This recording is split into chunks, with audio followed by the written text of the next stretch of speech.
Bonjour, bonsoir, comment ça va vous? Aujourd'hui on va parler cheveux et dans cette vidéo je vais te révéler tout ce que j'ai appris au fil des mois et des années pour avoir des cheveux longs et sains. Je vais te donner des petites astuces, la majorité sont gratuites, c'est juste des bonnes habitudes à prendre. Je vais te donner des petites infos, t'en fais ce que t'en veux et peut-être que ça t'aidera dans ton projet d'avoir des jolis cheveux.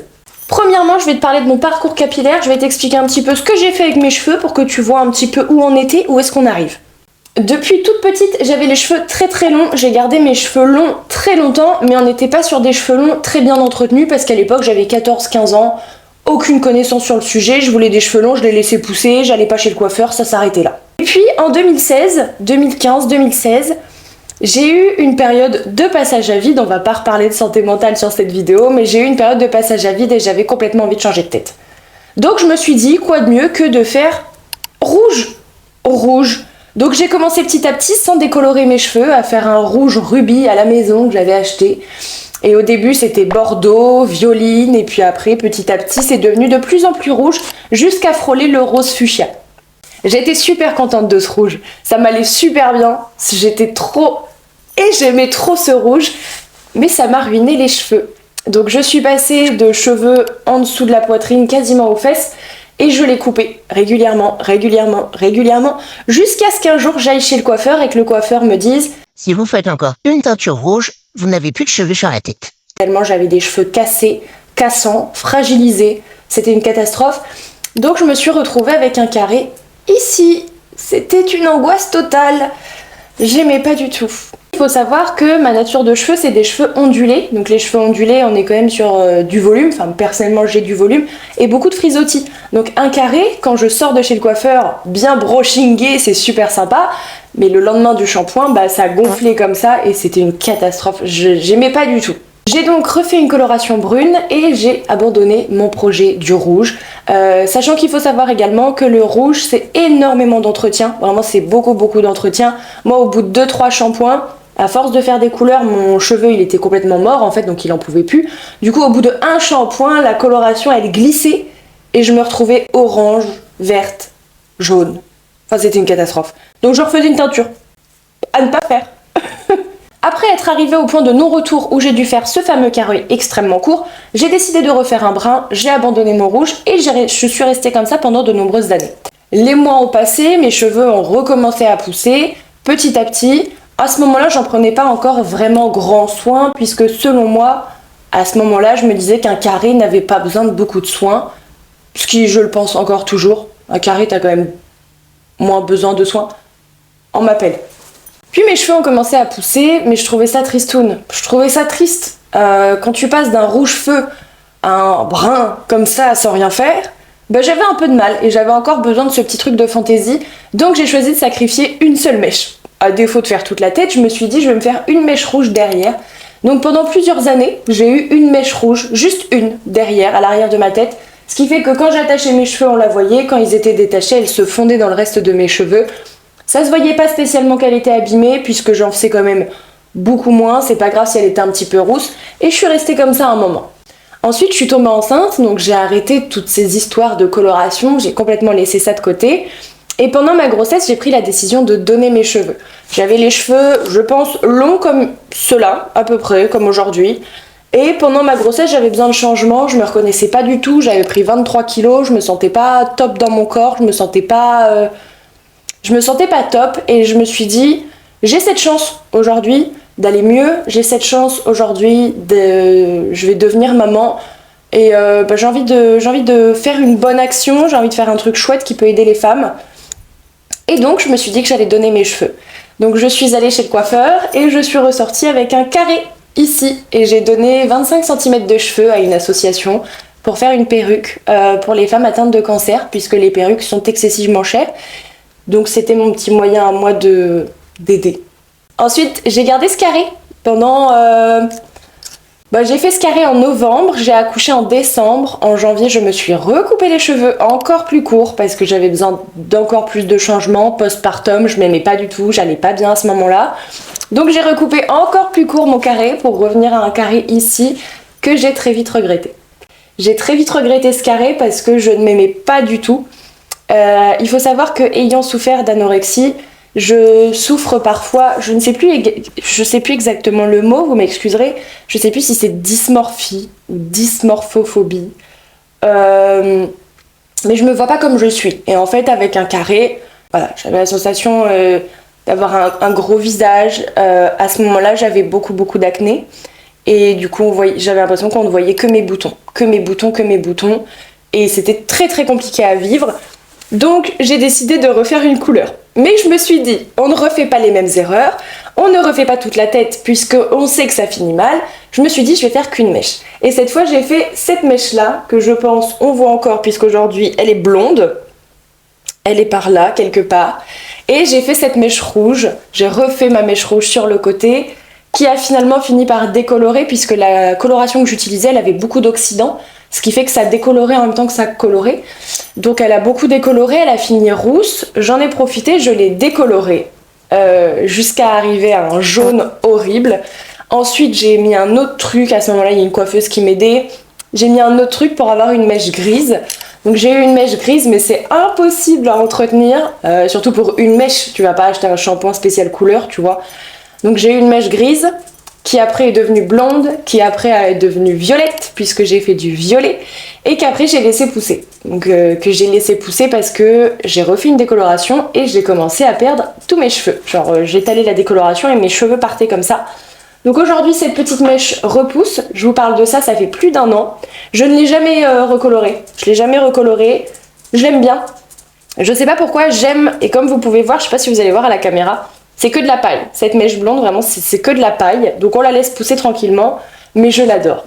Je sais pas pourquoi, j'ai l'impression que c'est vraiment mon identité d'avoir une mèche de cheveux qui est pas de la même couleur que les autres. Malheureusement, ça demande d'abîmer ses cheveux. Mais je sais que quand cette mèche aura bien repoussé, j'en referai une de l'autre côté que je vais décolorer un peu. Quitte à avoir une mèche rousse, je trouvais ça trop joli, j'aimais bien. Et en plus, ça demande pas trop d'entretien, puisque moi, mes cheveux, une fois qu'ils décolorent un petit peu, ils tournent roux. Et après, il reste comme ça. Cette mèche-là, je ne l'ai pas recolorée depuis 1 an. Et ça fait 1 an qu'elle est blonde, rousse. Ça dépend le soleil, ça dépend son humeur. Voilà. Après avoir fini toutes ces histoires de mèches et que je me sois rendu compte que j'allais perdre mes cheveux, j'ai décidé de vraiment les laisser pousser et de vraiment me retrouver. Ça fait partie du même processus du fait de prendre soin de moi. Ça va avec. Puisque le fait de faire un carré, je savais que c'était aussi pour... changer absolument qui j'étais parce que je ne m'acceptais pas du tout. Et je sais pertinemment que le carré, c'est pas moi. Je sais qu'il y a beaucoup de gens qui me disent « Ouais, le carré, c'est vraiment toi, ça te va super bien. » Moi, je trouve pas. Et je pense que l'important, c'est qu'on aime notre coiffure parce que c'est nous qui la portons. Donc, j'ai décidé de laisser pousser mes cheveux. Et c'était pas facile. C'était pas facile parce que je faisais plein de conneries. Encore là, il y a quelques semaines, j'ai fait une bêtise. J'ai utilisé une huile qui n'était pas du tout adaptée à mon type de cheveux, une huile qui a une composition qui est catastrophique. Et j'ai pas vérifié, tout le monde en parlait sur les réseaux, donc je me suis dit bah vas-y, moi je me l'achète aussi. Et j'ai perdu énormément de cheveux. Donc j'ai des trous par endroits, des petits trous que j'avais pas avant parce que j'avais bien bossé mon truc. Mais c'est pas grave, et aujourd'hui pour que ça ne t'arrive pas, je te donne tous mes petits conseils. Comme ça, si toi aussi tu veux faire pousser tes cheveux, t'as juste à aller sur cette vidéo, tu retrouveras tous les conseils dont t'as besoin. Pas besoin d'aller écouter les conseils parfois un petit peu douteux qu'on trouve sur TikTok. Alors, je tiens à te préciser que cette vidéo, elle a pas de sens, elle a pas d'ordre. Je vais te donner tous les petits conseils comme je les donnerais à une copine. Tu notes ceux qui t'intéressent, ceux qui t'intéressent pas, tu les laisses de côté si t'es pas concerné. Et on commence maintenant. Mon premier conseil, on va parler brosse à cheveux, on va parler brossage. C'est important de brosser tes cheveux. Encore une fois, il y a certains conseils qui s'appliquent pour ma nature de cheveux mais qui fonctionneront pas forcément avec la tienne, puisque par exemple si tu as les cheveux bouclés, ne brosse pas tes cheveux tous les jours, sinon tu vas ressembler à Hagrid et tu vas niquer toute ta routine curly, c'est pas la peine. Mais si tu as les cheveux lisses ou ondulés, je pense que tu peux te permettre de faire ça. Il faut brosser tes cheveux. Brosser tes cheveux, ça permet déjà d'étaler le sébum des racines vers les pointes. Bon, faut y aller pour que le sébum arrive aux pointes. Et on fait pas de cure de sébum. Ça bouche le cuir chevelu, là, c'est pas bon, on fait pas ça. Mais ça te permet de faire ça, et en plus de ça, ça te permet de retirer la poussière, les trucs qui se sont mis dans tes cheveux tout au long de la journée. Donc on brosse ses cheveux. On ne brosse pas ses cheveux comme ça. On brosse ses cheveux des pointes pour enlever les petits nœuds vers les racines en remontant petit à petit. Parce que imaginons, tu as un nœud ici. Tu fais ça, cela. en fait tu casses ton cheveu jusqu'à ce que tu te sois débarrassé du nœud. Alors, si tu le fais de temps en temps, c'est pas une catastrophe, mais si tu le fais à chaque fois, tu vas te retrouver avec plein de petits cheveux cassés, tu vas te retrouver avec une coupe un petit peu approximative. Toujours sur le brossage de cheveux, on lave sa brosse à cheveux. Tu te laves les cheveux, tu laves tes racines, tu retires le sébum. Mais alors retire-le aussi de ta brosse à cheveux, parce que sinon, tu as tes cheveux tout propres et hop, tu remets tous tes cheveux morts de la semaine, tout ton sébum accumulé. Non, c'est dégueulasse. Donc t'enlèves les cheveux, là je l'ai pas fait, parce que je l'ai déjà lavé hier, t'enlèves les cheveux, tac tac tac tac, avec un peigne, tu lui enlèves, il y a des brosses, elles sont très très galères à nettoyer. Moi j'en ai une, c'est l'enfer, du coup je l'utilise plus. Et ensuite, c'est pas compliqué, tu mets une noisette de shampoing, avec une autre brosse, tu frottes, tu frottes, tu frottes, tu frottes, tu rinces, tu mets sécher tête en bas de sorte à ce qu'elle sèche, et hop, le tour est joué, ta brosse est propre. Prendre soin de ses longueurs, c'est généralement ce qu'on fait quand on a les cheveux longs, on fait des masques, on fait des soins, etc., etc., j'y reviendrai après, mais prendre soin de son cuir chevelu, c'est également très important, puisque tes cheveux, ils poussent de là, ils poussent pas de là, si jamais tu le sais toujours pas.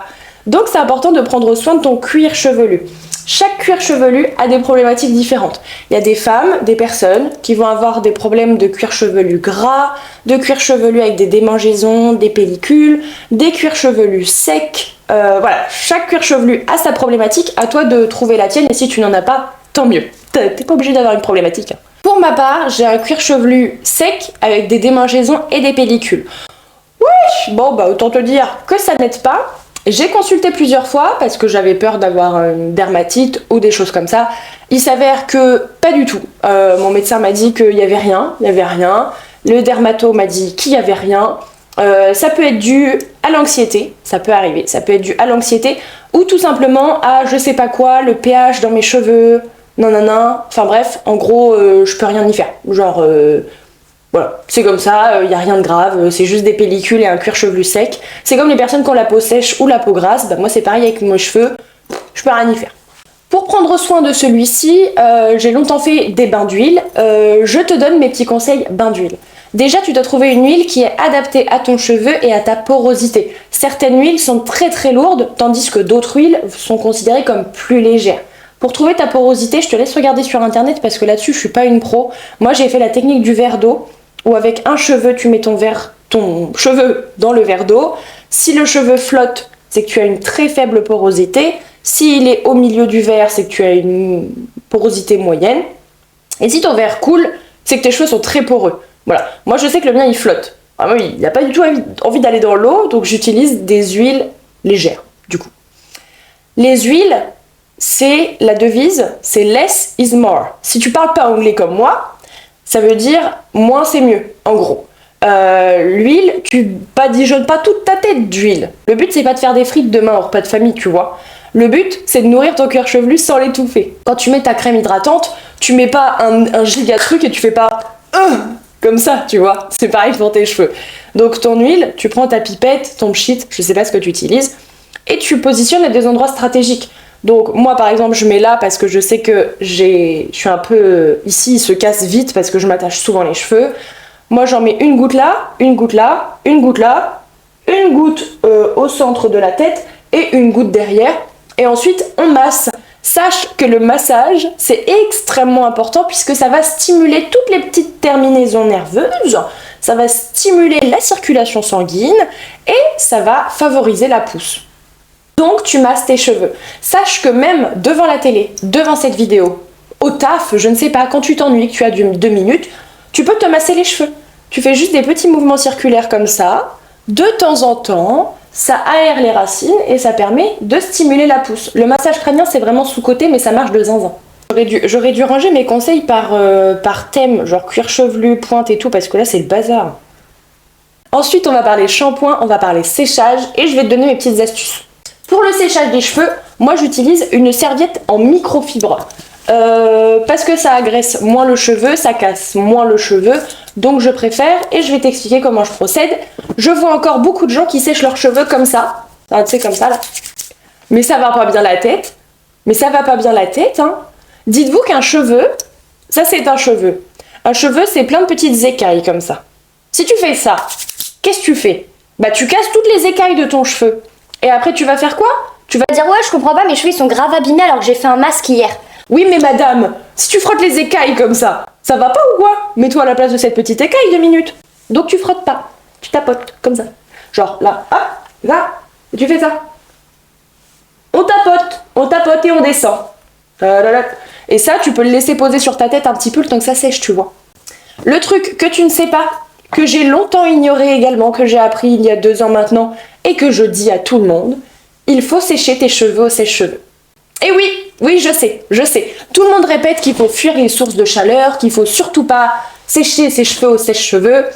Ben, il faut sécher tes cheveux au sèche-cheveux. Mais avant ça, il faut que tu utilises un soin sans rinçage et un protecteur de chaleur, évidemment. Pourquoi un soin sans rinçage? J'en profite, je cale un peu tous mes conseils.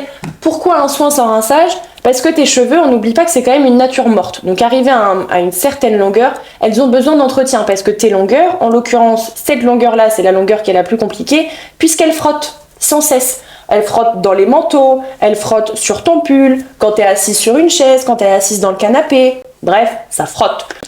Donc tu mets un petit soin sans rinçage sur cheveux mouillés. Ensuite, tu brosses tes cheveux, t'appliques un protecteur de chaleur. Moi, j'utilise pas de protecteur de chaleur puisque le seul truc que j'utilise, c'est l'huile Tokyo qui a un effet thermoréactif qui s'active au sèche-cheveux et j'utilise mon sèche-cheveux sur la chaleur la moins forte. Donc, je n'utilise pas de protecteur de chaleur. Peut-être que c'est une erreur. Je sais pas. Je trouve que sinon, ça fait trop de produits dans mes cheveux, ça me saoule. Bref.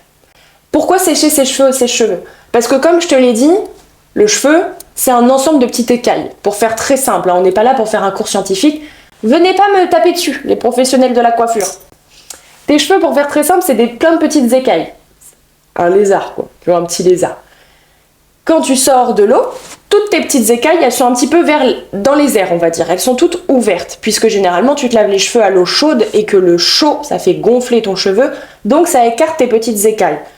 C'est pour ça que je te disais que c'est important de ne pas frictionner ton cheveu avec la serviette.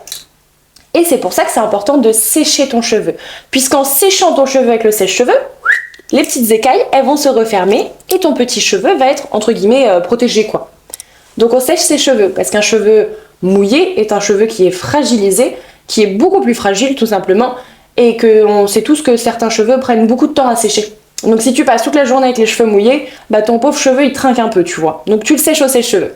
Au niveau du lavage, je sais que pour certaines personnes qui ont un cuir chevelu gras, c'est extrêmement compliqué d'espacer les shampoings, mais c'est vraiment important d'essayer de ne pas dépasser les 2 fois par semaine. C'est quand même le mieux. Personnellement, je les lave 1 à 2 fois par semaine, le mercredi et le dimanche, voilà. Et on évite de laisser ses cheveux gras trop longtemps. Si jamais tu veux tricher, t'as le droit de tricher 2 jours avec tes cheveux gras, hein, on n'a pas que ça à faire que de se laver les cheveux, je comprends bien. Si jamais tu veux tricher, je sais que c'est très tendance de faire des plaquages. Limite les plaquages. Puisque le plaquage, tu tires vraiment ton cheveu et en fait, ça va favoriser l'alopécie de traction. Donc là, les petits cheveux ici, tu vois, qui cassent, bah ça va être très favorisé par cette coiffure et c'est vraiment pas top. Tu peux en faire éventuellement de temps en temps où tu appliques un masque et tu essayes de ne pas trop tirer ton cheveu. Mais le vrai plaquage avec du gel ou de la laque, t'évites. Essaye plutôt de faire 2 tresses collées ou des choses comme ça, plutôt que les plaquages. Quoi qu'il en soit, que ce soit plaquage, faut arrêter d'utiliser le mot plaquage, sinon ça fait 50 fois que tu le dis, on a compris. Que ce soit plaquage ou chignon très serré ou queue de cheval très serrée, essaye de favoriser des coiffures un petit peu plus lâches quand tu le peux. Je me doute bien que pour certains d'entre vous, selon votre travail, vous avez peut-être besoin d'avoir cette coiffure très serrée. Dans ce cas, chez vous, favorisez plutôt des coiffures lâches, soit les cheveux détachés. Je comprends que ce soit relou, personnellement j'ai beaucoup de mal à avoir les cheveux détachés.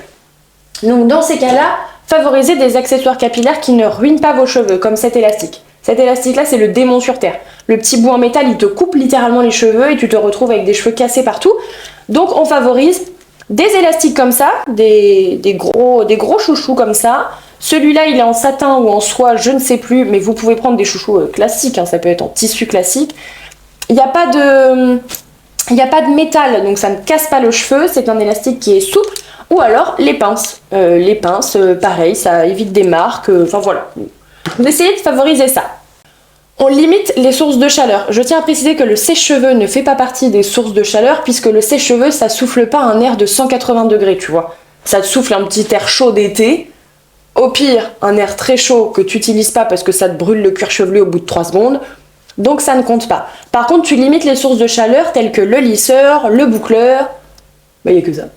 Bon, les autres trucs qui chauffent de ouf, tu vois. Ça, c'est à titre exceptionnel. Ça, c'est pour un repas de famille, un date. Bon, sauf si tu fais trop de dates. Si tu fais trop de dates, t'as plus le droit d'utiliser l'appareil chauffant à la fin. Hein. Mais tu limites et tu utilises un protecteur de chaleur.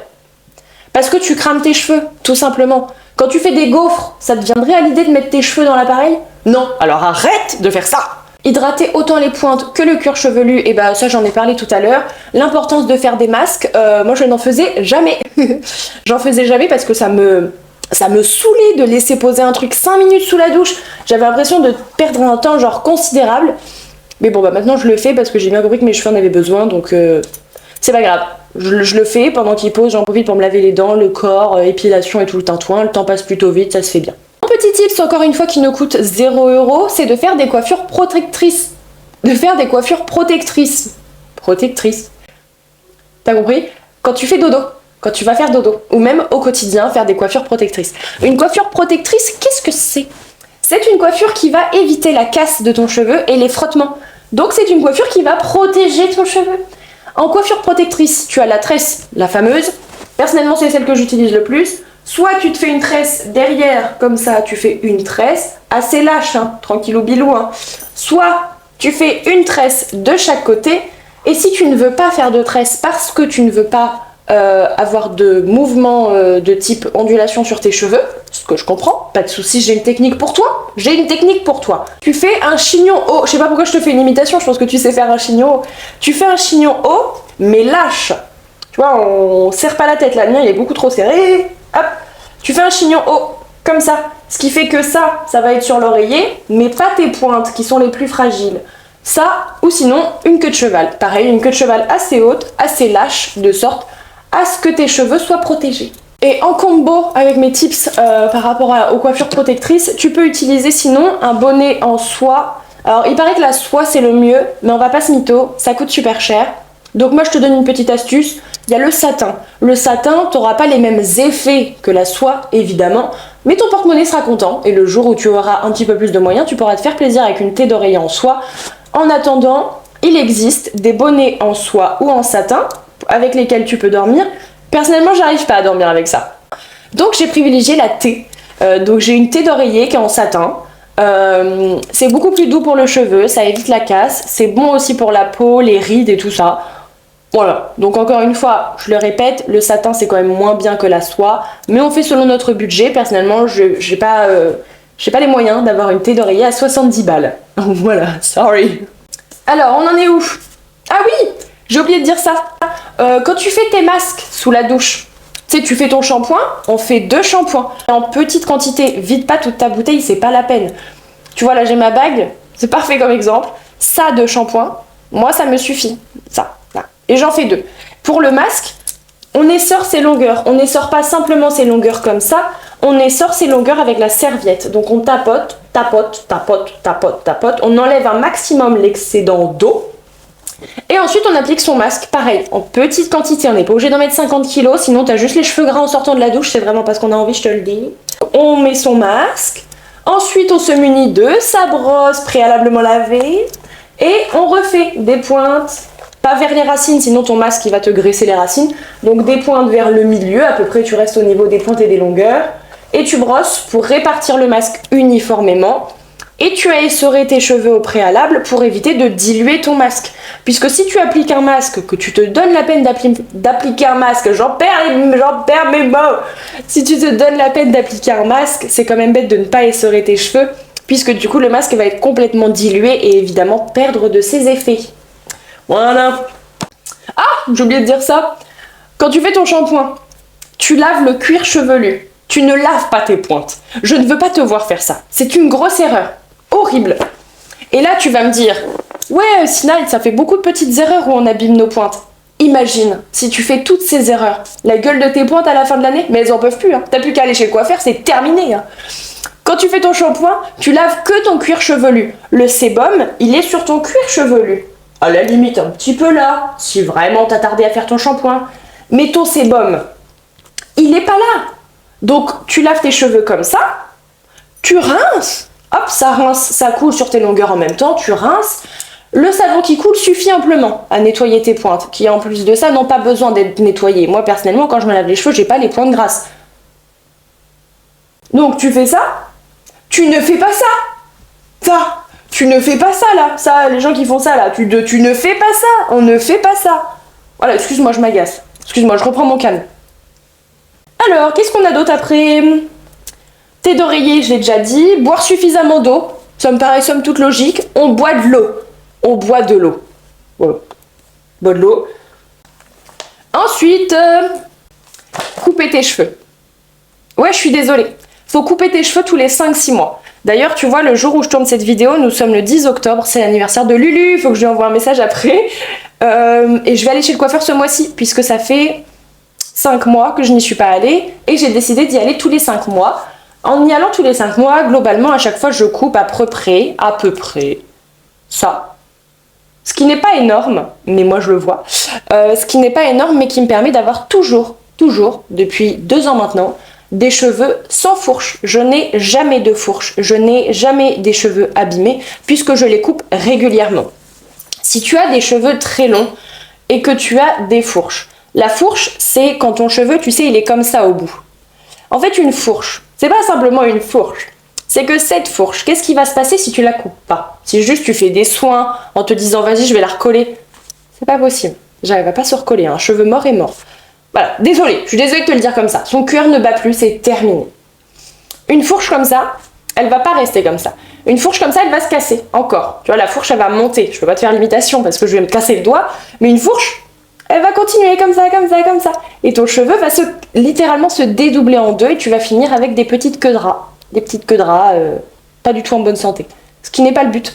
Donc, tu coupes tes cheveux régulièrement. Je sais que c'est pas facile. J'ai moi-même fait l'erreur. Il y a 2 ans, j'étais dans ce projet cheveux longs et en fait, j'étais dans ma première année de maman, j'ai complètement oublié d'aller chez le coiffeur, mes cheveux ils poussaient vite, j'étais super contente, j'avais pas envie de perdre cette longueur parce qu'on sait que c'est long, que c'est fastidieux de faire pousser des cheveux, qu'il y a des étapes qu'on n'en peut plus. Moi, l'étape ici, j'en pouvais plus, donc je suis pas allée chez le coiffeur. Et quand je suis retournée chez le coiffeur au bout d'1 an, et ben j'ai dû couper tout ça parce que j'avais énormément de fourches et de cheveux abîmés. Donc je ne refais plus la même erreur. J'y vais régulièrement, comme ça je coupe un tout petit peu. C'est toujours chiant parce qu'on coupe quand même 2-3 mois de pouce, donc c'est chiant. Mais le but, finalement, c'est d'avoir des cheveux très longs et très abîmés, ou des cheveux peut-être un petit peu moins longs mais en très bonne santé. À vous de faire votre choix, personnellement j'ai fait le mien. Qu'est-ce que j'ai d'autre à vous conseiller les petits potes? Rincer à l'eau froide. Voilà, moi quand je finis mon shampoing, je mets un petit filet d'eau froide. Vous allez me dire, ouais mais Sinel, on se pèle le cul. Eh, t'es pas obligé de te mettre tout le corps, hein. Tu mets tes cheveux comme ça, moi c'est ma technique, tu mets tes cheveux comme ça, hop, tu passes l'eau froide, t'essors, hop, tu mets dans la serviette. Comme ça te touche pas l'arrêt et t'as pas froid. Je deviens grossière. Mes excuses. Utiliser des soins sans rinçage, je l'ai dit. Écoutez les petits potes, je pense que là j'ai fini. Je pense que je vous ai donné tous les conseils que j'avais en main. J'en ai certainement oublié. Si c'est le cas, je les rajouterai en barre de description. Je vous invite à nous donner vos conseils. Si vous avez des conseils coiffure, des petits trucs que vous avez testés, expérimentés et aimés, et dont vous n'entendez peut-être pas souvent parler, n'hésitez pas à nous dire ça dans les commentaires. N'hésite pas à me raconter ton parcours capillaire. Comme d'habitude, on papote ensemble dans les commentaires, c'est trop chouette. N'hésite pas à me dire si tu as déjà fait des colorations, si tu as envie de faire des colorations, si toi aussi tu as eu des catastrophes capillaires ou tu as dû te couper les cheveux extrêmement courts pour rattraper tes conneries. J'ai plus de souffle. Sur ce, je te fais des très très gros bisous. Je te dis à la semaine prochaine, puisqu'on se retrouve ici tous les vendredis à 20 h. Je te fais des gros bisous. Prends soin de toi. Merci d'avoir regardé cette vidéo.